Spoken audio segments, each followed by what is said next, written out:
참된 고백, 바른 신앙이라는 제아의 말씀을 전하고자 합니다. 기독교 신앙은요, 고백적인 신앙이에요. 그래서 교회에는 수많은 고백서를 가지고 있습니다.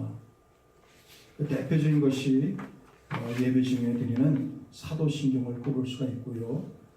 또 장로교 애들이 따르는 웨스민스터 신앙고백서 등을 꼽을 수가 있을 것 같아요. 이러한 다양하고 많은 신앙 고백서가 나오게 된 배경에는 두 가지 이유가 있어요. 첫 번째는 신앙의 통일성을 위해서 그렇습니다. 그 다음에 두 번째는 이단 사상 또는 박해 가운데서 참된 신앙을 지키기 위한 목적으로 이러한 많은 신경 또는 신앙 고백서가 나왔던 것이에요. 가장 간결하고 핵심적인 신앙 고백이 있다면 오늘 본문에 나오는 신앙 고백이에요. 마태복음 16장 16절에서 베드로가 고백한 신앙 고백이죠. 뭐라고 되어 있습니까? 주는 그리스도시요 살아계신 하나님의 아들이십니다. 이 고백은 세상에서 가장 간결하면서도 가장 핵심적인 내용을 담고 있는 참된 신앙 고백인 거예요. 이러한 베드로의 고백이 이루어졌던 곳이 오늘 본문에 보면 특별한 지역인 것을 얘기합니다. 이러한 베드로가 고백을 담냈던 그곳은 오늘 13절에 있는 말씀에 보면 빌립보 가이사랴라는 곳이라는 것을 우리가 먼저 주목을 해야지 돼요. 13절 말씀 한번 볼까요? 예수께서 빌립보 가이사랴 지방에 이르러 제자들에게 물어 이르시되 사람들이 인자를 누구라 하느냐. 예수님께서 빌립보 가이사랴 지방에 다다라서 이런 질문을 했던 거예요. 이 빌립보 가이사랴라는 지방은 이 갈릴리 바다 아시죠? 갈릴리 바다에서 북쪽으로 좀 올라가면 아주 굉장히 높은 산이 있어요. 그 높은 산이 헐몬산이라 그래요. 그 헐몬산 자락에 있는 도시가 바로 빌립보 가이사랴라고 합니다. 그래서 이 지역은 갈릴리나 예루살렘에 비하여서 유대인들보다는 타 민족들, 소위 이방인들이 많이 살고 있는 지역이에요. 그래서 타 지역보다 더 이방 종교 또는 다양한 종교를 섬기고 있는 것이 바로 가이사랴 빌립보인 것입니다. 3년 전에 성지 순례차 갔다가 바로 빌립보 가이사랴라는 곳을 방문한 적이 있어요. 그 중에서 요단강의 출발지가 되어지는 동굴샘이라는 곳을 방문하였는데 이 가이사랴 빌립보에 위치하고 있는 이 지역은 큰 바위가 병풍처럼 둘러싸이는 그런 평범하면서도 뭔가 신비로운 그런 지역이었어요. 그곳에서 동굴에서 샘이 흘러나와서 그 샘이 흘러 요단강으로 들어가는 곳이에요. 그런데 이 동굴샘 주변에 갔을 때 한눈에도 이곳이 이 지역 사람들이 정말 다양한 신앙을 가지고 있는 사람들이 몰려 살았던 곳이구나 라는 것을 한눈에 볼 수 있는 곳이었어요.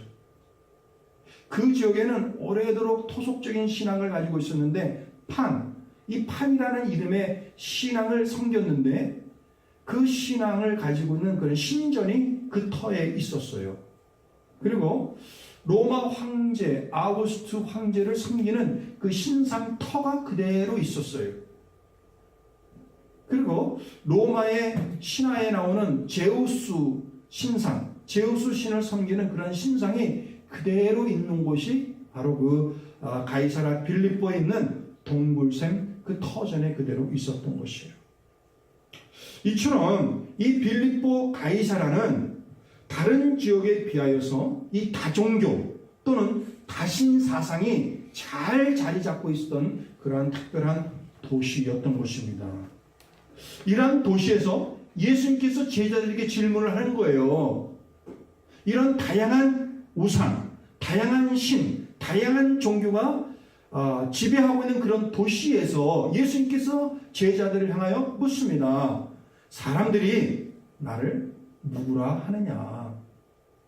그래서 제자들이 사람들의 생각을 전하는 거예요. 더러는 예수님에 대해서 세례 요한으로 생각하는 사람이 있습니다. 더러는 엘리야, 더러는 예레미야, 또는 많은 선지자들 중에 한 사람으로 여기고 있습니다. 라고 했죠. 그때 예수님께서 소위 돌직구 질문하셨어요. 그러면 너희는 나를 누구로 생각하느냐? 라고 질문하였고, 그때 거침없이, 서슴없이, 망설임 없이 베드로가 나서서 대답을 했어요. 뭐라고 했습니까? 주는 그리스도시요 살아계신 하나님의 아들입니다. 이렇게 고백했던 거예요. 이 고백에 예수님께서는 칭찬하셨습니다. 그리고 축복하여 주셨어요. 예수님께서 축복하시고 칭찬해 주셨던 이 고백은 모든 신앙 고백의 원조, 그 근본이 되는 것이 사실이에요. 사랑하는 여러분들, 우리는 너희는 나를 누구로 생각하느냐라고 그런 질문을 던졌던 그 지역에 대해서 우리는 관심을 가져야 돼요. 이 가이사랴 빌립보는 틀림없이 다종교와 다신앙이 존재했던 그런 곳이에요. 그런 곳에서 예수 그리스도 스스로 나는 누구인지를 밝히셨습니다. 나는 그리스도요 하나님의 유일하신 아들이라는 사실을 밝히셨어요. 그리고 제자들에게 그 질문을 통해서 그러한 신앙을 재차 확인하시고 요구하신 것이에요. 이것이 매우 중요한 의미를 가지고 있다고 생각을 합니다. 현 시대는 마치 이 다종교와 다양한 그 신앙, 다신주의가 공존하는 빌립보 가이사랴와 똑같아요. 제가 살고 있는 집 주변을 보더라도 그것을 얼른 느껴요. 제 집 옆에 사는 집은 아주 신실한 그리스도인입니다. 또 그 옆에는 유대 신앙을 가지고 있는 유대인이 살고 있어요. 그리고 앞에는 교회를 다니지 아니하는 그런 무종교인이 살고 있어요. 좀 건너가면 인도 사람, 힌두 신상, 힌두교를 믿는 인도 사람이 살고 있어요. 이 미국은 더 많은 기독교 국가이지만 더 많은 다양한 신앙과 다양한 신을 섬기는 사람들이 함께 공존하는 그런 시대, 그런 모습을 우리가 가지고 있어요. 지금은요, 인공지능 시대, 인공지능 정말 TV나 뉴스페이퍼에서 너무나도 많이 인공지능에 대해서 많이 이야기를 하고 있어요. 그렇죠? 그리고 이 인공지능 시대가 아주 빠르게 우리 생활 가운데 다가올 것을 예측하고 있습니다. 인공지능 시대가 오면 과연 어떻게 될 것인가? 어떤 사람은 환영하는가 반면에 어떤 사람은 굉장히 인공지능 시대가 오면 오히려 인류의 재앙이 될 것이다. 이렇게 평가하기도 합니다. 이런 시대에 어떤 사람들은요, 인공지능 신을 만들었어요. 그래서 작년 12월에 인공지능 신을 섬기는 교회를 창설한 아주 해프닝이 일어났습니다. 그것도 샌프란시스코 실리콘밸리에서 어떤 사람들이 만들었던 거예요. 인공지능 신을 섬기는 교회. 이처럼 현 시대는 이런 다양한 종교 분파 또는 종교 또는 그 다종교 시대를 맞이한 그런 시대예요. 우리는 바로 이런 현대판 빌립보 가이사랴 시대에 살아가고 있는 것입니다. 이런 시대에 예수님은 예수님에 대해서 이 세상 사람들이 생각하듯이 많은 선지자 중에 한 사람으로 여기는 그런 타협적인 신앙을 우리가 가질 것이냐, 아니면 제자들이 분명하게 선포했던 것처럼 주는 그리스도요 살아계신 하나님이다라는 그런 유일한 신앙을 가질 것이냐 하는 것이 우리의 영적인 딜레마요, 영적인 챌린지예요. 타협적인 신앙을 가질 것이냐, 아니면 유일한 신앙을 가질 것이냐, 이것은 끊임없이 우리가 살아가고 있는 현대 그리스도인들에게 던져주는 그런 챌린지가 되어지는 것입니다. 예수님은 그런 다종교와 다신는 그 사상이 팽배한 그 빌립보 가이사 그 지역에서 자기의 신앙, 자기의 그 정체성을 분명히 드러냈어요. 나는 하나님의 아들이며 그리스도라는 사실을 고백을 하였고요. 그의 제자들도 그런 다양한 신앙과 또 다양한 다신론주의가 팽배한 그 도시에서 예수 그리스도를 향하여 예수 그리스도는 그리스도시요 하나님의 아들이라는 그러한 고백을 하였던 것이에요. 우리에게도 바로 그러한 신앙이 필요합니다.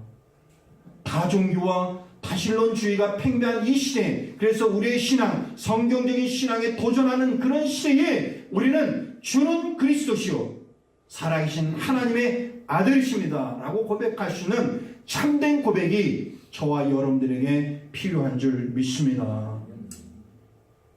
너희는 나를 누구로 하느냐? 나는 베드로에게 질문했을 때에 베드로가 서슴없이 주는 그리스도시요 살아계신 하나님의 아들입니다 라고 답하였죠. 그럴 때 예수님께서 그를 칭찬해 줬고 내가 참으로 복이 있다라고 예수님께서 말씀해 주셨어요. 여기서 말하는 그리스도라는 것이 무엇입니까? 그리스도라는 히브리어로 메시아라는 뜻이에요. 메시아. 히브리어로 메시아예요. 이 메시아라는 뜻은 구원자 또는 해방자라는 의미를 가지고 있습니다. 이스라엘 백성들은요, 이 메시아를 기다리는 메시아 신앙을 가지고 살았던 백성들이에요. 이스라엘 역사를 이렇게 살펴보면 굉장히 영화로운 시대가 있었던 반면에 굉장히 어려움을 겪었던 시대가 있었어요. 따지고 보면 영화로운 시대는 잠시였고 그 남은 모든 시기는 굉장히 어려움과 고통의 시기를 보낼 수밖에 없었던 것입니다. 다윗 왕 그리고 솔로몬 시대에는 이스라엘 국가가 굉장히 강성한 국가였던 것 우리는 잘 알고 있습니다.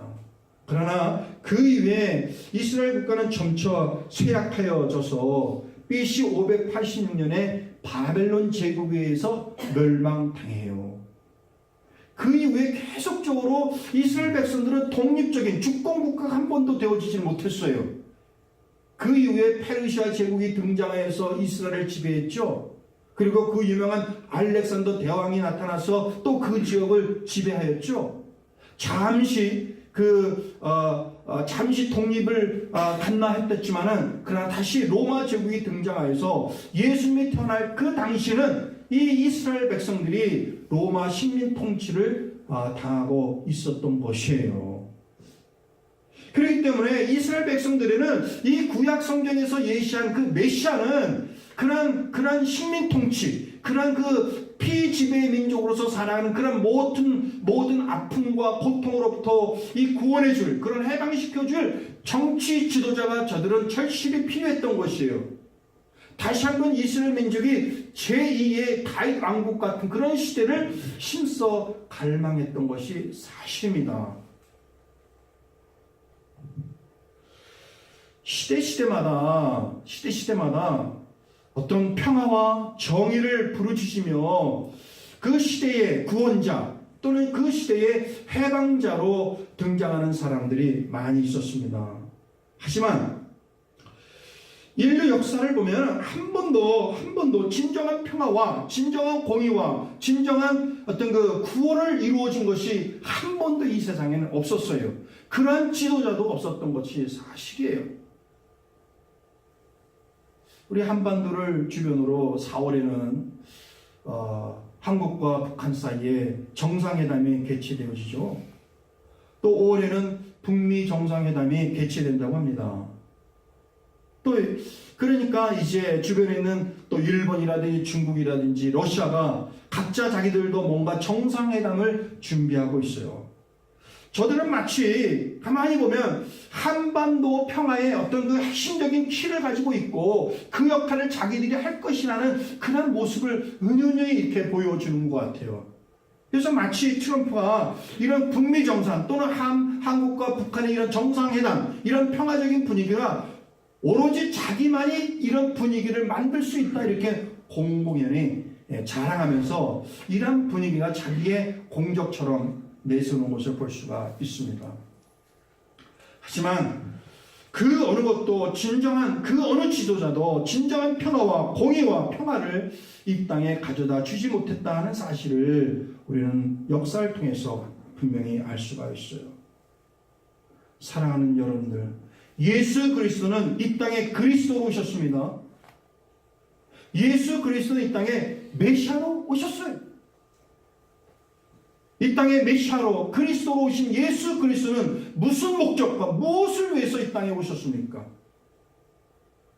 예수님이 이 땅에 정치적인 메시아로 오지 않았습니다. 예수님은 정치 혁명을 위해서 이 땅에 오신 것이 아니라 영적 혁명을 위해서 이 땅에 오셨던 것이에요. 가식과 거짓과 술수와 죄악과 애통과 좌절과 분노로부터 신음하고 있는, 애통해하고 있는 인류를 구원하시기 위해서 예수 그리스도가 이 땅에 영적인 메시아, 영적인 구원자로 이 땅에 오셨다는 사실을 믿으시기를 바랍니다. 누가복음 19장 10절에 보면 인자에 온 것은 잃어버린 자를 찾아 구원하려 함이라 그랬어요. 예수님이 주시고자 하는 구원은 이 세상에서 주시는 그런 구원이 아니에요. 예수님께서 주시고자 하는 평화는 이 세상에서 주는 그런 평화가 아닙니다. 예수님께서 주시고자 하는 그 공의는 이 세상에서 오시는 그런 공의가 아니에요. 그래서 예수님께서 말씀하시기를, 예수님께서는 이 세상에서 얻는 그런 공의가 아니라 이 세상에서 얻는 그런 이 세상에서 주지 아니하는 그런 참된 평화와 참된 공의와 참된 구원과 참된 해방을 위해서 예수님께서 오셨다고 우리에게 말씀하고 있는 것입니다. 이사야 53장 5절에 있는 말씀을 보면 이렇게 기록이 되어 있어요. 그가 찔림은 우리의 허물 때문이요 그의 상함은 우리의 죄악 때문이라. 그가 징계를 받음으로 우리는 평화를 누리고 그가 채찍에 맞음으로 우리는 나음을 받았도다 그랬어요. 할렐루야. 우리 예수 그리스도는 참된 구원의 근원이 되시고 참된 평화와 참된 공의의 근원이 되시는 줄 믿습니다.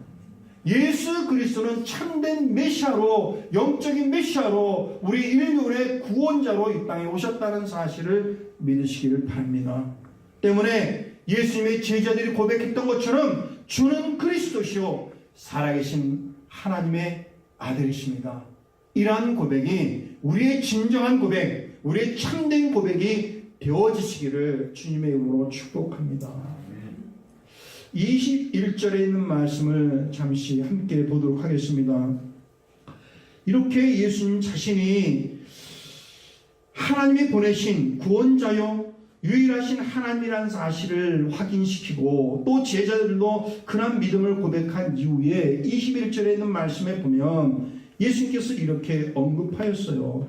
이때로부터 예수 그리스도께서 자기가 예루살렘에 올라가 장로들과 대제사장들과 서기관들에게 많은 고난을 받고 죽임을 당하고 제3일에 살아나야 할 것을 제자들에게 비로소 나타내시니라 그랬어요.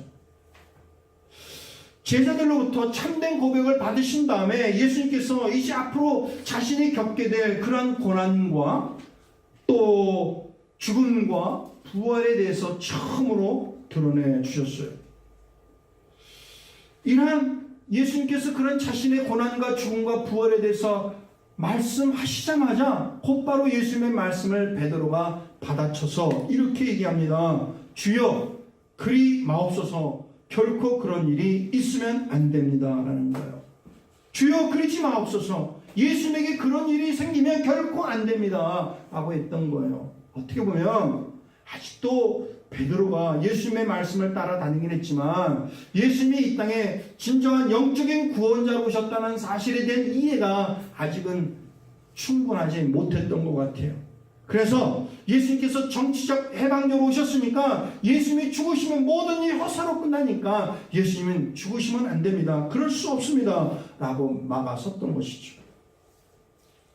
그때 예수님께서 뭐라고 말씀하셨습니까? 같이 23절 말씀을 읽어보도록 하겠습니다. 시작. 예수께서 돌이키시며 베드로에게 이르시되 사탄아 내 뒤로 물러가라, 너는 나를 넘어지게 하는 자로다. 네가 하나님의 일을 생각하지 아니하고 도리어 하나님의 일을 생각하는도다 하시면서 심하게 베드로를 꾸짖는 것을 볼 수가 있어요. 분명히 우리 앞에 있던 부분과 너무나 대조를 이루지 않습니까? 주는 그리스도시요 살아계신 하나님의 아들이십니다 라고 고백했을 때에 예수께서는 정말 칭찬하시고 그를 복되다고 인정을 해 주셨어요.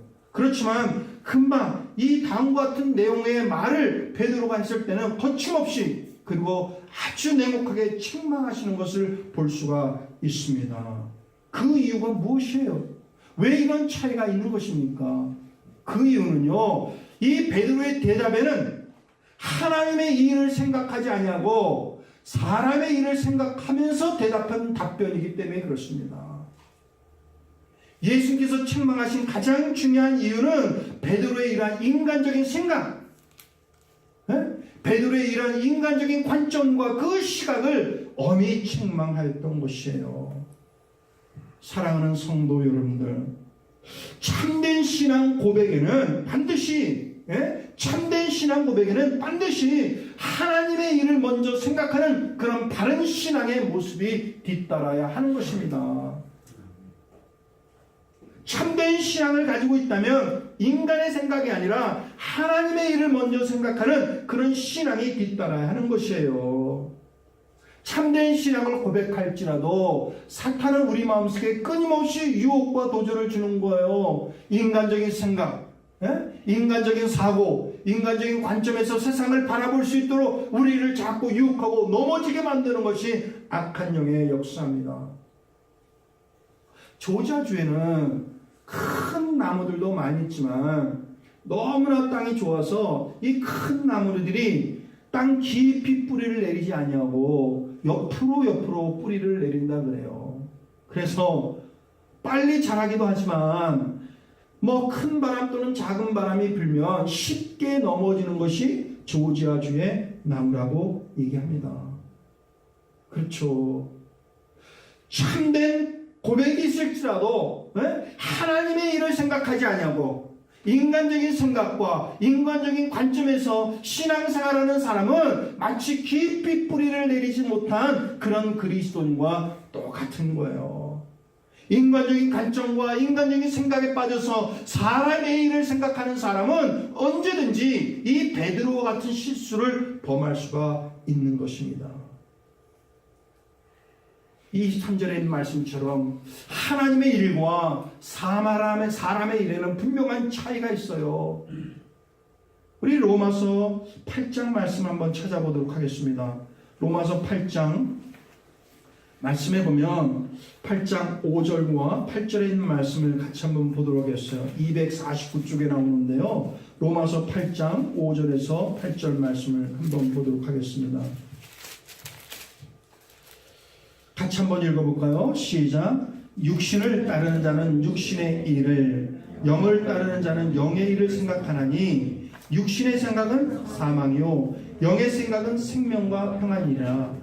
육신의 생각은 하나님과 원수가 되나니 이는 하나님의 법에 굴복하지 아니할 뿐 아니라 할 수도 없습니다. 육신에 있는 자들은 하나님을 기쁘시게 할 수 없느니라. 사랑하는 여러분들, 이 말씀의 깊은 뜻을 이해할 수 있는 여러분들이 되어지기를 바랍니다. 인간적인 생각은 하나님을 기쁘시게 할 수가 없다는 거예요. 영의 생각이 하나님을 기쁘시게 할 수가 있다는 거예요. 결국 인간적인 생각, 사람의 생각은 우리에게 사망과 절망을 가져다 주지만 하나님의 일을 생각하고 영적인 생각을 하는 사람에게는 우리에게 생명과 평안과 소망을 가져다 준다는 사실을 깨닫기를 바랍니다. 이스라엘 백성들이 애굽을 탈출하여서 드디어 탈출하여서 홍해 바다에 이르렀습니다. 이제 홍해 바다만 건너면 또 되는 거예요. 그런데 홍해 바다를 바라보면서 그들은 다시금 절망할 수밖에 없었습니다. 인간적인 생각, 인간적인 시각에서 홍해 바다는 건널 수 없는 불가능의 현실 불가능한 그런 일이에요.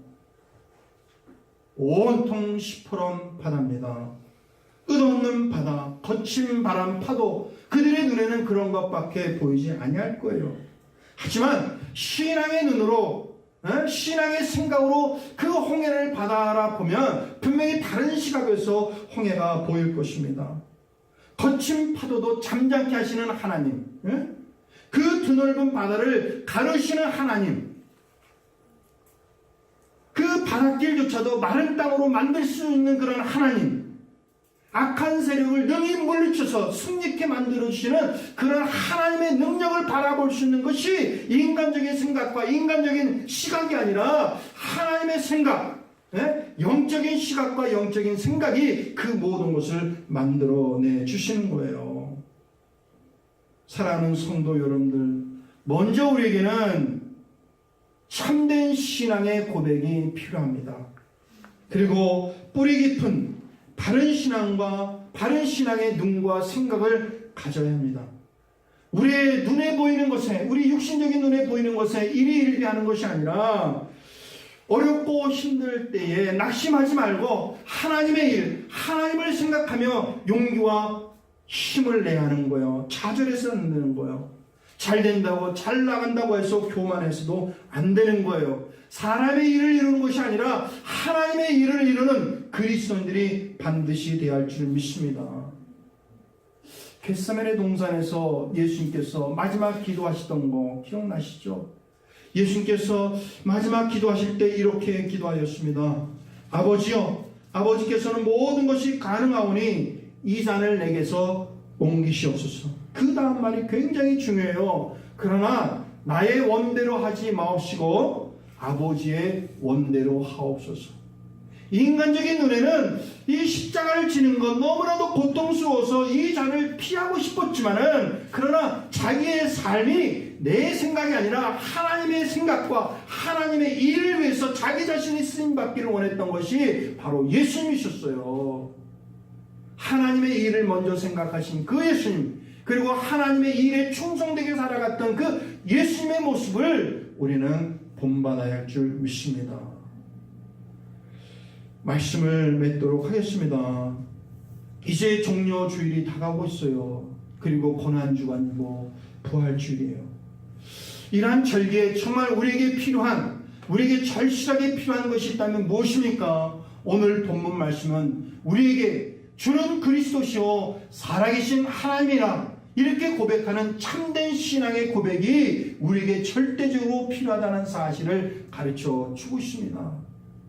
현대판 빌립보 가이사랴 같은 그런 시대에 살아가고 있지만 우리가 부여잡을 신앙은, 우리가 부여잡을 참된 신앙의 고백은 예수 그리스도는 나의 참된 그리스도시요 나의 참된 메시아요 살아계신 하나님의 아들이라는 그런 신앙 고백이 우리에게 절대적으로 필요한 것입니다. 두 번째로 필요한 것이 무엇이겠습니까? 그러한 예수 그리스도를 향한 뿌리 깊은 신앙의 관점, 신앙의 생각, 영의 생각이 우리 삶을 지배하는 그런 바른 신앙이 있어야지 돼요. 참된 신앙을 고백을 하면서도 불구하고 그런 영적인 시각과 영적인 생각 속에 사로잡히지 않는 그런 모습은 여전히 이 세상에 우리의 마음에 뿌리를 두고 있기 때문에 그렇습니다. 바른 신앙은 하나님의 일에, 영적인 일에 우리가 먼저 생각하고 그 일에 대해서 신앙의 깊은 뿌리를 내리는 저와 여러분들이 되어야 할 줄 믿습니다. 때로는 우리가 살아가면서 많은 어려움과 좌절을 느낄 때가 있습니다.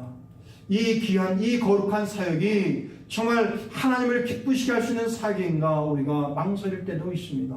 그러나 예수 그리스도께서 끝까지 자기의 잔을 피하지 아니하시고 내 원대로 마옵시고 하나님 뜻대로 이루어지기를 간절히 바랬던, 하나님의 일이 이루어지기를 원했던 이 예수님의 소원처럼 우리에게 주어진 삶 속에서 하나님의 거룩하신 일이 이루어지기를 간절히 바라는 그런 신앙으로 나갈 때 이스라엘 백성들에게 홍해가 갈라지는 그 하나님의 큰 일을 경험할 수 있도록 은혜를 베풀어 주셨던 것처럼 이 현 시대에, 이 다원주의와 다종교 시대가 공존하는 이런 시대에 오직 예수의 신앙으로 승리의 삶을 살아갈 수 있도록 우리를 인도하여 주실 줄을 믿습니다.